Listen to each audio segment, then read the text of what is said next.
श्रीमद् भगवद गीता तृतीय अध्याय कर्मयोग। यह अध्याय गीता का स्वरूप जानने की कुंजी है, ऐसा कहा जा सकता है। इसमें यह बात स्पष्ट की गई है कि कर्म कैसे किया जाए और कौन सा कर्म किया जाए तथा सच्चा कर्म किसे कहा जाए। इसमें यह भी बताया गया है कि सच्चे ज्ञान का परिणाम पारमार्थिक कर्मों के रूप में आना ही चाहिए। अर्जुन बोले, हे जनार्दन, यदि आप कर्म से बुद्धि का स्थान अधिक ऊंचा मानते हैं तो हे केशव, आप मुझे घोर कर्म करने की प्रेरणा क्यों देते हैं? अपने मिश्रित वचन से आप मेरी बुद्धि को मानो शंकाशील बना रहे हैं। इसलिए आप मुझे एक ही बात निश्चय पूर्वक कहिए जिससे मेरा कल्याण हो। यहां बुद्धि का अर्थ समत्व बुद्धि से है।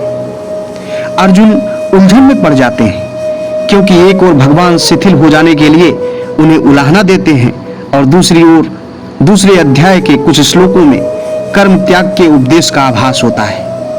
गहरा विचार किया जाए तो यह बात नहीं है, ऐसा भगवान आगे बताएंगे। श्री भगवान बोले, हे पाप रहित अर्जुन, मैं पहले कह चुका हूं कि श्लोक में दो प्रकार की निष्ठा होती है, एक ज्ञान योग द्वारा सांख्यों की, दूसरी कर्म योग द्वारा योगियों की। हे अर्जुन, कर्म का केवल आरंभ न करने से मनुष्य नैष्कर्म्य का अनुभव नहीं करता और कर्म के केवल बाह्य त्याग से वह सिद्धि अर्थात मोक्ष को प्राप्त नहीं करता। नैष्कर्म्य का अर्थ है मन से, वाणी से और शरीर से कर्म ना करने का भाव। परंतु ऐसी निष्कर्मता का अनुभव कोई पुरुष कर्म ना करके प्राप्त नहीं कर सकता। तब निष्कर्मता का अनुभव कैसे प्राप्त हो सकता है, इसका विचार अब करना है। वस्तुतः कोई मनुष्य कर्म किए बिना एक क्षण के लिए भी नहीं रह सकता। प्रकृति से उत्पन्न हुए गुण ही परवश होकर रहने वाले प्रत्येक मनुष्य से कर्म कराते हैं। जो मनुष्य कर्म करने वाली इंद्रियों को रोकता है परंतु उन इंद्रियों के विषयों का मन से चिंतन करता है, वह मूढ़ात्मा मिथ्याचारी कहलाता है। उदाहरण के लिए, जो मनुष्य वाणी को रोकता है परंतु मन में किसी को गाली देता है, वह नैष्कर्म्य नहीं किंतु मिथ्याचारी है। इसका अर्थ यह नहीं है कि जब तक मन को ना रोका जा सके तब तक शरीर को रोकना निरर्थक है। शरीर को रोके बिना मन पर अंकुश प्राप्त होता ही नहीं, परंतु शरीर के अंकुश के साथ मन पर अंकुश रखने का प्रयत्न होना चाहिए। जो मनुष्य भय, लज्जा अथवा ऐसे ही दूसरे बाहरी कारणों से शरीर को रोकते हैं परंतु मन को नहीं मोड़ते, इतना ही नहीं मन से तो विषयों का भोग करते हैं और मौका मिल जाने पर शरीर से भी विषयों का भोग करते हैं, ऐसे मिथ्याचारियों की यहां निंदा की गई है। इसके आगे का श्लोक इससे उल्टा भाव बताता है। भगवान श्री कृष्ण कहते हैं, हे अर्जुन, जो मनुष्य मन से इंद्रियों को नियमन में रखता है तथा संग रहित होकर कर्म करने वाली इंद्रियों द्वारा कर्मयोग का आरंभ करता है, वह श्रेष्ठ पुरुष है। इसमें बाहर और भीतर का मेल साधा गया है। मन को अंकुश में रखते हुए भी मनुष्य शरीर के द्वारा अर्थात कर्मेंद्रियों के द्वारा कोई ना कोई काम तो करेगा ही, परंतु जिसका मन अंकुश में है उसके कान दूषित बातें सुनने के बजाय ईश्वर का भजन सुनेंगे, सत्पुरुषों के गुणों की प्रशंसा सुनेंगे। जिसका मन अपने वश में है वह मनुष्य जिन्हें हम विषयों के नाम से पहचानते हैं उनमें रस नहीं लेगा। ऐसा मनुष्य आत्मा को शोभा देने वाले कर्म ही करेगा।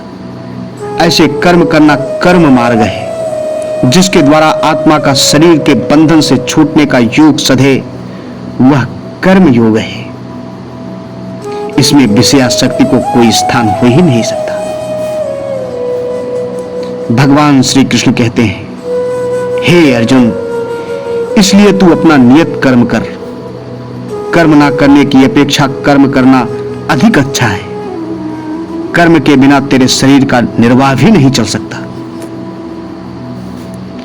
नियत शब्द मूल श्लोक में आया है, उसका संबंध अगले श्लोक के साथ है। उसमें मन के द्वारा इंद्रियों को नियमन में रखते हुए संग रहित होकर कर्म करने वाले मनुष्य की स्तुति की गई है। इसलिए यहां नियत कर्म की अर्थात इंद्रियों को नियमन में रखकर किए जाने वाले कर्म की अनुशंसा की गई है।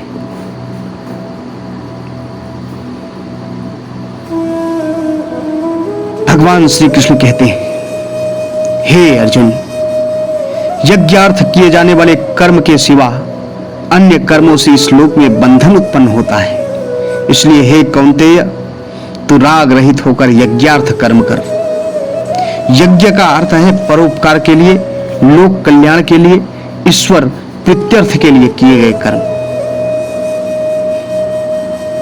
प्रजा को यज्ञ सहित उत्पन्न करके प्रजापति ब्रह्मा बोले, इस यज्ञ के द्वारा तुम वृद्धि को प्राप्त करो या तुम्हें इच्छित फल दे। तुम यज्ञ के द्वारा देवों का पोषण करो और वे देव तुम्हारा पोषण करें। इस प्रकार एक दूसरे का पोषण करके तुम परम कल्याण को प्राप्त करो। यज्ञ द्वारा संतुष्ट हुए देव तुम्हें इच्छित भोग देंगे। जो मनुष्य उनके दिए हुए भोगों का बदला चुकाए बिना उपभोग करता है, वह निश्चित रूप से चोर है। यहां देव का अर्थ है भूत मात्र, ईश्वर की सृष्टि। भूत मात्र की सेवा देव सेवा है और वही यज्ञ है। हे अर्जुन, जो मनुष्य यज्ञ का बचा हुआ भाग खाते हैं वे सारे पापों से मुक्त होते हैं। जो मनुष्य केवल अपने ही लिए भोजन बनाते हैं वे पाप को ही खाते हैं। अन्न से भूत मात्र उत्पन्न होते हैं अर्जुन। अन्न वर्षा से उत्पन्न होता है, वर्षा यज्ञ से होती है और यज्ञ कर्म से होता है। तो यह जान कि कर्म प्रकृति से उत्पन्न होता है, प्रकृति अक्षर ब्रह्म से उत्पन्न होती है और इसलिए सर्वव्यापक ब्रह्म सदा यज्ञ में प्रतिष्ठित रहता है।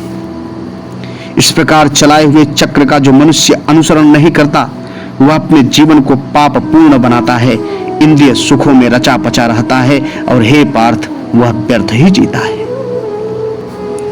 परंतु हे अर्जुन, जो मनुष्य आत्मा में मग्न रहने वाला है, जो आत्मा से ही तृप्त रहता है और आत्मा में ही संतोष मानता है, उसके लिए कुछ करना जरूरी नहीं रहता।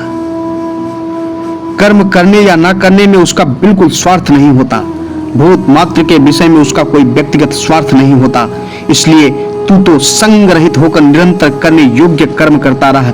संग रहित होकर कर्म करने वाला पुरुष मोक्ष को प्राप्त होता है।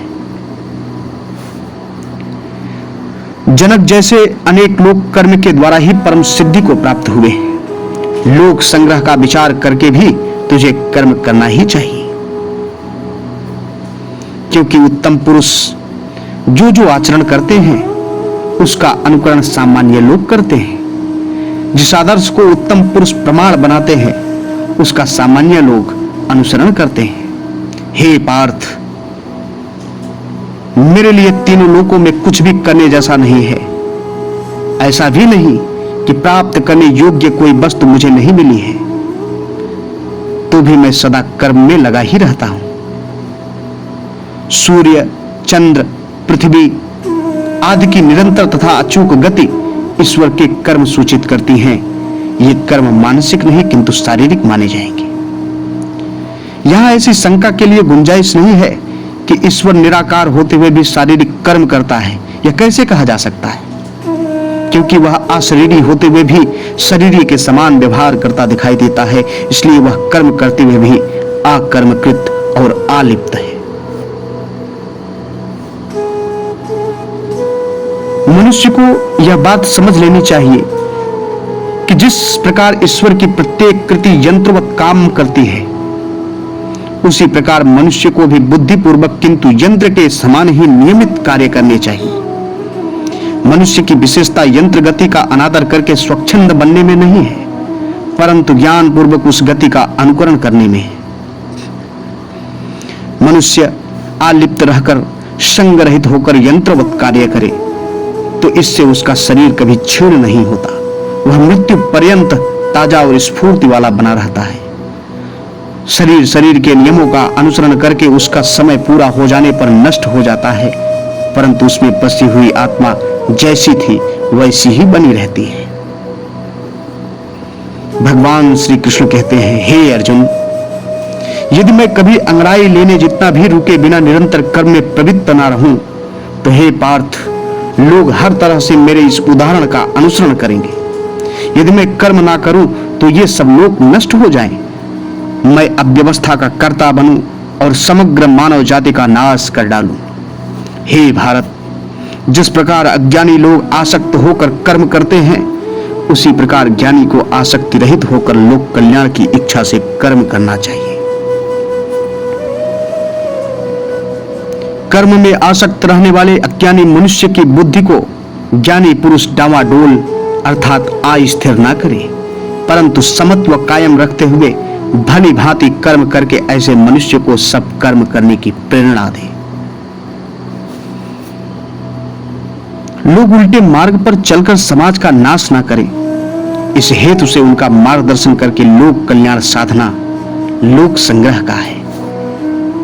हे अर्जुन, सब कर्म प्रकृति के गुणों द्वारा ही किए जाते हैं, परंतु अहंकार से मूढ़ बना हुआ मनुष्य मैं करता हूं ऐसा मान लेता है। इसके विपरीत हे महाबाहो, गुण और कर्म के विभाग के रहस्य को जानने वाला पुरुष गुणों पर काम करते हैं, इसे ध्यान में रखकर उसमें आसक्त नहीं होता। जिस प्रकार श्वासोच्छ्वास आदि क्रियाएं अपने आप होती हैं, उनमें मनुष्य आसक्त नहीं होता, और जब इन क्रियाओं के अवयवों को कोई व्याधि या कोई रोग होता है, तभी मनुष्य को उसकी चिंता करनी पड़ती है, अथवा उसे अपने इन अवयवों के अस्तित्व का भान होता है। उसी प्रकार स्वाभाविक कर्म अपने आप हो तो उनके विषय में आसक्ति नहीं होती। जिसका स्वभाव उदार है वह स्वयं जानता भी नहीं कि मैं उदार हूं, वह दान दिए बिना रह ही नहीं सकता। ऐसी अनासक्ति मनुष्य में अभ्यास से और ईश्वर कृपा से ही आती है। हे अर्जुन, प्रकृति के गुणों से मोह में पड़े हुए मनुष्य गुणों के कार्यों में आसक्त रहते हैं। ज्ञानी पुरुषों को चाहिए कि वे इन अज्ञानी मंद बुद्धि लोगों को अस्थिर न बनाए। आध्यात्म वृत्ति रखकर सारे कर्म मुझे अर्पण करके आसक्ति और ममत्व छोड़कर तथा राग रहित होकर तू युद्ध कर। जो मनुष्य देह में निवास करने वाली आत्मा को पहचानता है और वह आत्मा परमात्मा ही का अंश है ऐसा मानता है, वह मनुष्य सब कुछ परमात्मा को अर्पण करेगा, क्योंकि जिस प्रकार सेवक स्वामी के आश्रय में निभता है और सब कुछ उसी को अर्पण करता है। हे अर्जुन, जो मनुष्य श्रद्धा रखकर और द्वेष को छोड़कर मेरे इस मत के अनुसार सदा आचरण करते हैं, वे भी कर्म के बंधन से मुक्त हो जाते हैं। परंतु जो मनुष्य मेरे इस मत में दोष निकालकर इसका अनुसरण नहीं करते, वे ज्ञानहीन मूर्ख हैं, उनका नाश हो गया है ऐसा ही तू समझ। यह बात सच है कि ज्ञानी पुरुष भी अपने स्वभाव के अनुसार ही चलते हैं। प्राणी मात्र अपने स्वभाव का अनुसरण करते हैं, इसमें जबरदस्ती क्या कर सकता है। यह श्लोक दूसरे अध्याय के श्लोकों का विरोधी नहीं है। इंद्रियों का निग्रह करते करते मनुष्य को मर मिटना है, परंतु ऐसा करते हुए भी सफलता ना मिले तो निग्रह अर्थात बालात कर्म व्यर्थ है।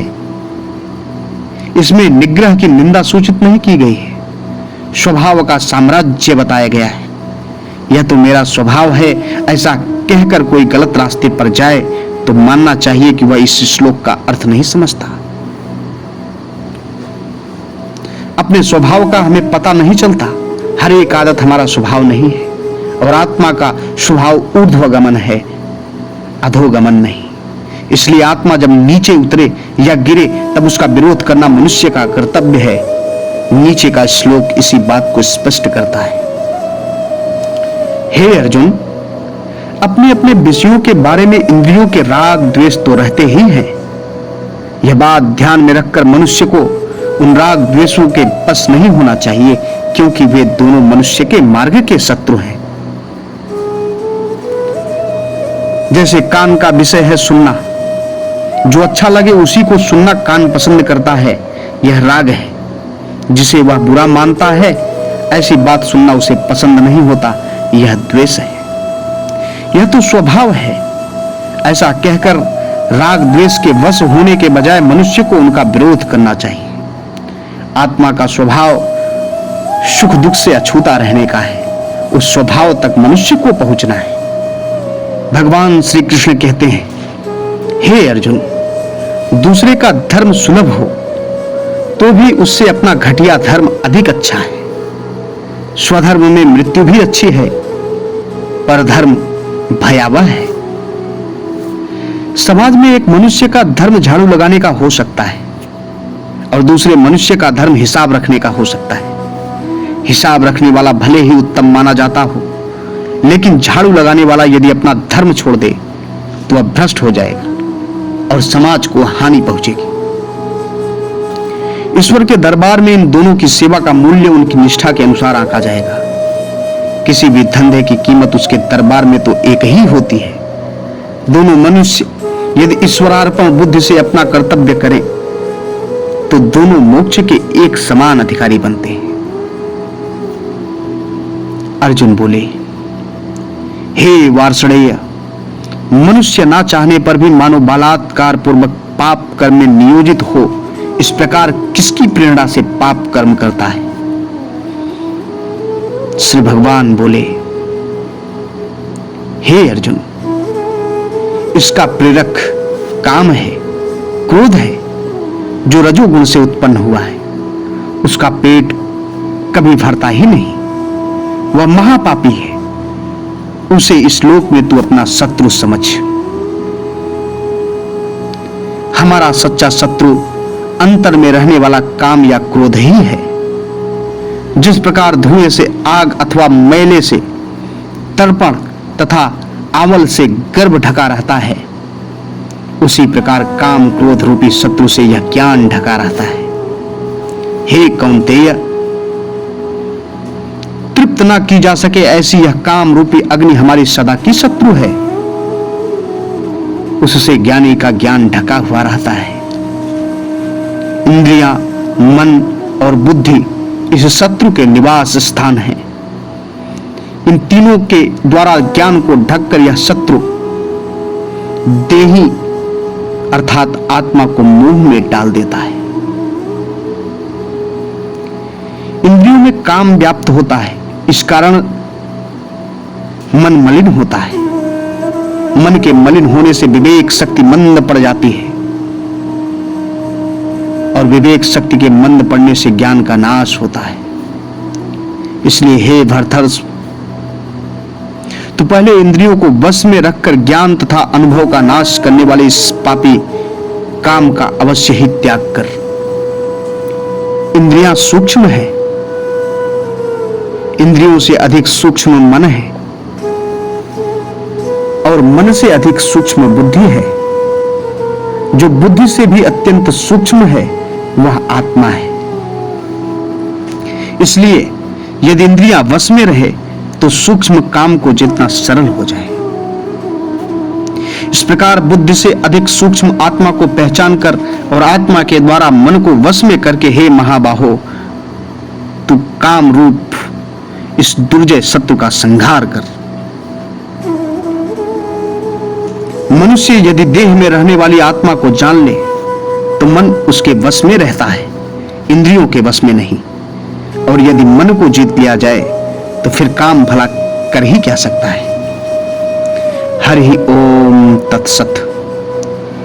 जो ब्रह्म विद्या भी है और योग शास्त्र भी है, ऐसे ही श्री भगवान द्वारा गाए गए उपनिषद में आए हुए श्री कृष्ण तथा अर्जुन के संवाद का कर्म योग नामक तीसरा अध्याय यहाँ समाप्त होता है।